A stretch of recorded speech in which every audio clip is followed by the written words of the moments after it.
I come from Coburg, which is a really small town in northern Bavaria. I grew up there and went to high school there.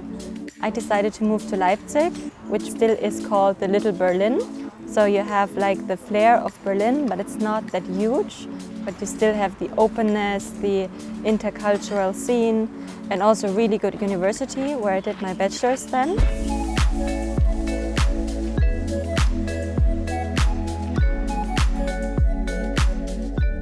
Laura is now a student at the HHL, a private business school in Leipzig, where she is getting her master's degree in management. I'd set my focus on entrepreneurship, since this was basically the moment where I decided to actually found my own business, to create my own career and not join a company that's already established. I really wanted to create my own venture to solve problems.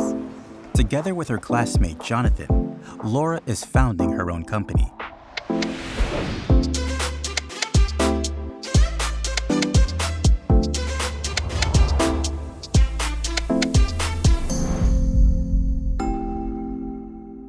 The idea emerged from a university project at HHL, and we were supposed to develop a business idea and pitch it in front of our professor. The idea basically is to create a platform which is connecting advertisers with podcasts. All of these smaller and niche podcasts that we are both very much listening to, they don't really have a chance to get sponsorship deals. Exactly, and so when you look at a small podcast, this single podcast doesn't really have a chance to be seen as a good marketing opportunity.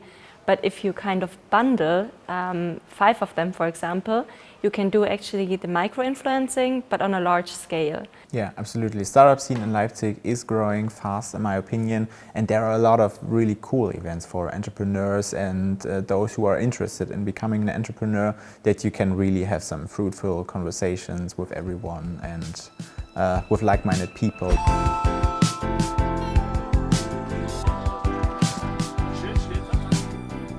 Laura meets regularly with her mentor, Duarta, through a network of female entrepreneurs in the city. Leipzig bietet halt einfach so eine schöne Atmosphäre zu gründen, ne? Also wenn man wirklich auch mal ein bisschen Abstand von dem ganzen Business braucht und sich mal auch holen möchte oder mal ein bisschen Freizeit genießen möchte, ist halt Leipzig Ein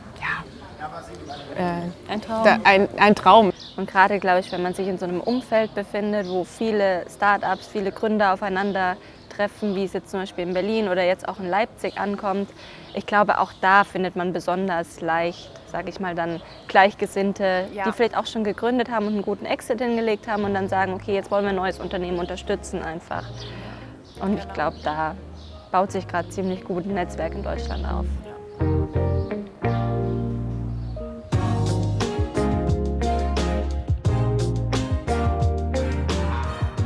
The Spin Lab is a central pillar of Leipzig's startup scene. Yeah, the Spin Lab is a startup accelerator. We're 4 years old.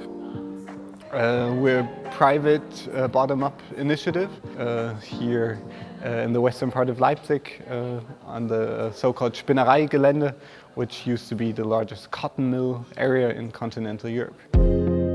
For Laura, like many entrepreneurs, debates about major issues are two-pronged. She thinks about how both policy and social attitudes shape the climate in which she is founding her company. Like our parents' generation, when they want to stick with the same job over 25 years, they needed kind of security.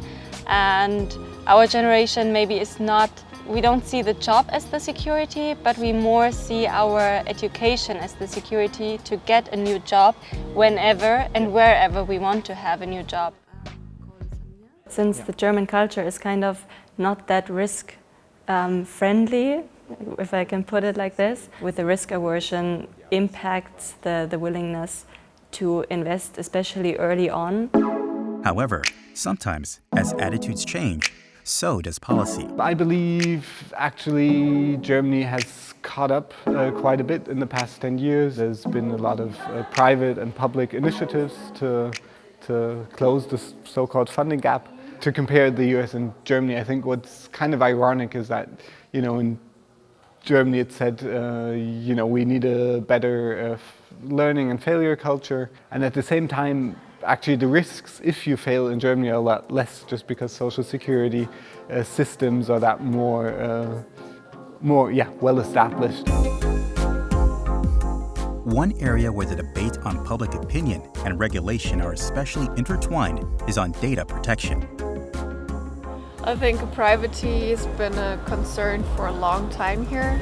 A lot of Germans are afraid of sharing their data, they're not sure where it goes to, but then actually that would help having a better technological advancement in the country itself. But the German mindset is just a bit difficult when it comes to that, so I think that will heavily affect the economy.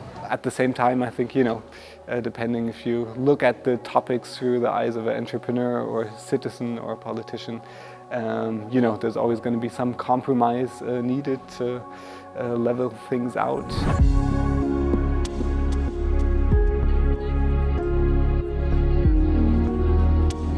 For now, Laura is excited to think about what the future holds. We have no clue what the next step is, but we know that there will be a next step and we will figure it out.